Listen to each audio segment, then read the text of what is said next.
Hello world, Shelly here, and today I'm coming at you with a collaboration. I am collaborating with Beth over at 50PlusBeauty, and we are going to do a makeup look using the same palette. So I hope you will go and check out her look as well as mine. I will link her down below. And the palette we are going to use for this collaboration is the Makeup Revolution Ultra Eye Contour Palette.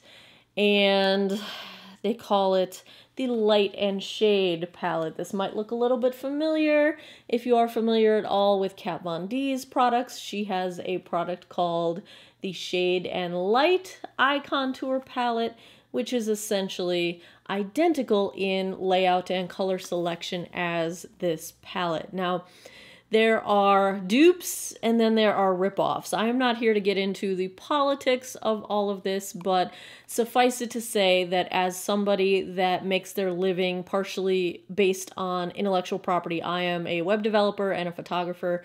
I understand the frustration and the ill will towards Makeup Revolution for basically ripping off and cloning the Kat Von D palette. I get it. I don't encourage that kind of behavior. I purchased this palette with the intention of doing a comparison between this and the Kat Von D palette, which I will eventually film and make available to you guys. I have not done it yet, but suffice it to say, I do support people voting with their wallets. So if you vote with your wallet and you do not want to spend money on this palette, then go buy Kat's palette. It's a beautiful palette. It's far better than this one, quite honestly. I will point out in the eye demo what parts of this fall short compared to the Kat Von D. But for our purposes, if you cannot afford the Kat Von D, we're just going to do this as a drugstore version. So this is from Makeup Revolution, and you can get it at Ulta or you can get it online, and that is the plan. So I hope you will also check out Beth's version of her eye look. Again, I'll link her down below, and let's get into it, shall we? Let's get started. First off, I want to talk a little bit about the layout of this palette, and the layout is really what makes it so easy to use, and the color selection, and that's really the intellectual property that Makeup Revolution has ripped off of Kat Von D. But like I said, go ahead and use the Kat Von D Shade and Light palette. If you would prefer to vote with your wallet, that is totally, I recommend voting with your wallet. So when we look at this palette, it's broken up into basically 3 sections. So this section here is your warm section. This center bit is your neutrals, and then on this end, you've got the cool shades.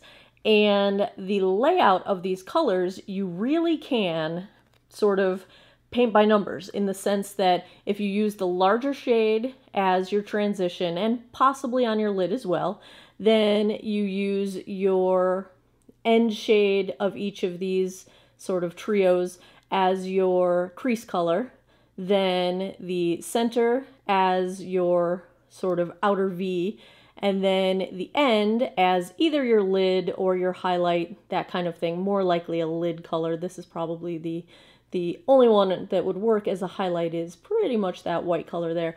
But if you use that sort of format, you'll end up with a totally workable and doable eye look.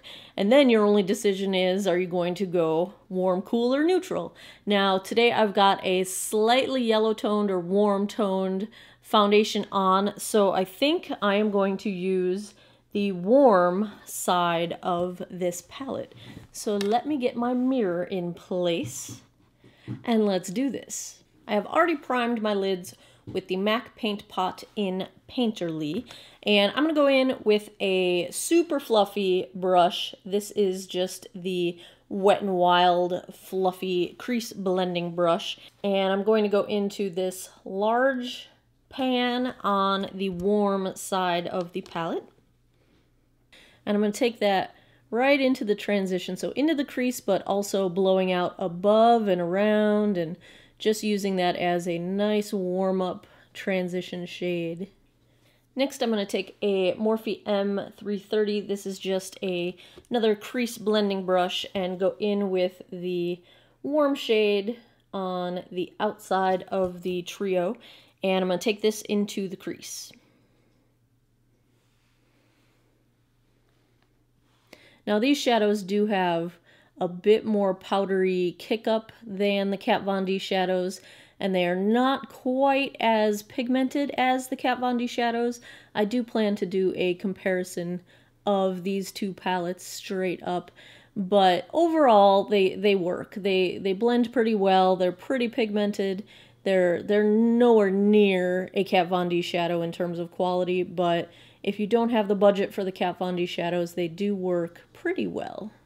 And of course, if you've got hooded lids like I do, you want to stop and look straight ahead and make sure that you can see some of that color coming up above where your hood closes over. If you get a harsh line, like I'm getting a little bit harsh in the crease here, just go back to that original color and sort of blend it over the top at the top part where you've got the harsh line going on. See, there it's going. Next, I'm going to take my Makeup Geek Outer V brush and the center shade in this warm side of the palette, and I'm going to put this in my Outer V, or as I like to call it, my Outer 7, which is a name I picked up from Nisha on Sugar Puff and Fluff. You should totally go watch her if you don't already. If you've got sort of hooded or droopy lids and you need to raise and lift that area, it's a little bit easier to think of drawing a number 7 instead of a V, because the V will be a little bit too low and it'll sort of bring your overall look down and be droopy when you're looking straight ahead, whereas if you think of it as a 7, you're putting the point a little bit higher and that helps to lift everything.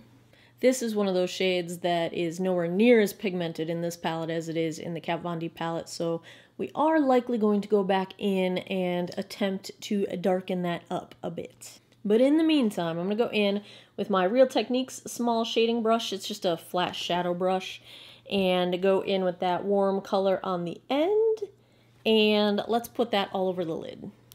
If you're concerned about fallout, do a patting motion first to sort of lay down the color before you start swiping and blending it in. For the lower lash line, I'm going to take this Crown pencil brush and use that same brown that we used in the outer corner, and get my fingers out of the way and smudge that under the lower lash line. I'm going to take a Real Techniques 203. This is really similar to the Sigma E25. It's just a tapered blending brush, and I'm going to take that original color that we used as our transition and just sort of blur out the lower lash line a little bit. See how we lost most of the brown? That is just not a very pigmented shade at all. So I'm going to go in with another pencil brush. This one's from It Cosmetics, and I'm going to take this black. Now, if you're cool with the overall lightness or darkness of what's going on, then stop right where you're at. But I'm going to darken up just a little bit.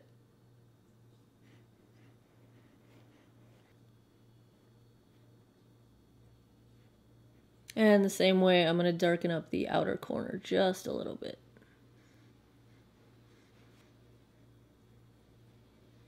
And on a brush with no product, this is just a NYX Pro crease brush, I'm going to blend all of the edges together.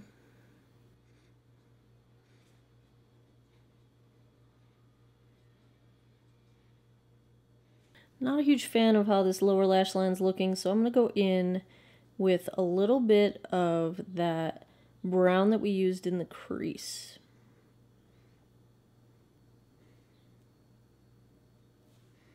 Just for fun, this is absolutely unnecessary. I would totally wear this eye look out the way it is, but I'm going to go in with the Stila Magnificent Metals. This is in the shade Kitten Karma. These are glitter eyeshadows, and they're just, I'm obsessed. I'm going to do just a little bit of a dome shape at the center of the mobile lid. I try to keep my eyes sort of down until it dries so that I don't get transfer up onto the hood of my lid because I've got hooded lids. If you don't have hooded lids, you won't need to worry about this. And once it's dried, it really doesn't transfer. I'm sorry, I'm not looking at you guys. I'm trying to keep my eyes down. But yes, these are just, I mean, look at this. I'm gonna go add liner and mascara. I'll be right back. And here is the finished look. So let me zoom you guys in.